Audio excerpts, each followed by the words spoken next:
Right now, you are probably warm. You might not even notice it, but there's a little number on a wall somewhere in your home. And if the air ever drops even a few degrees below that number, a machine kicks on and fixes the problem before your body even has a chance to register a complaint. Winter for you is an inconvenience. It's a heavier jacket or the annoyance of scraping ice off a windshield. But for almost the entire stretch of human history, winter wasn't an inconvenience. It was the season that tried to kill you. The strange thing is, on paper, we shouldn't even be here. We are tropical animals that evolved in the warm parts of Africa, and a naked human loses heat so fast that in a real winter, you can slip into hypothermia in a matter of hours. Yet your ancestors didn't stay in the tropics. They walked straight into ice. Age Europe in Siberia places, where the temperature dropped far below anything the human body was designed to handle.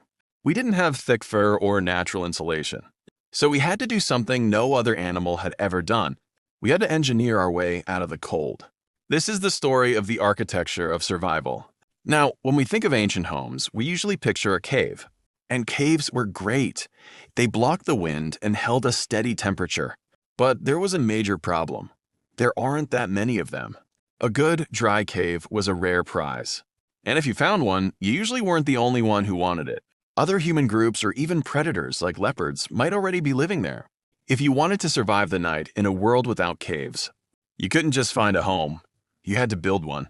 Take a place like Mesorik in what is now Ukraine. About 1,000 years ago, humans living there faced a brutal landscape with almost no wood and no stone to build with. So, they looked at the only material they had in enormous quantities, the bones of mammoths. They didn't just throw these together. They built substantial, engineered structures.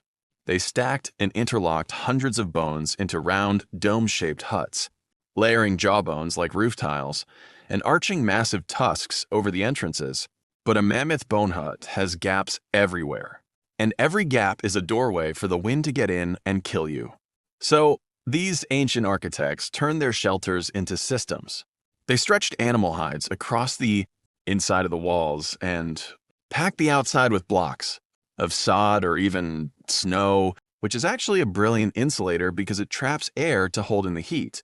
Inside, they were making things comfortable too.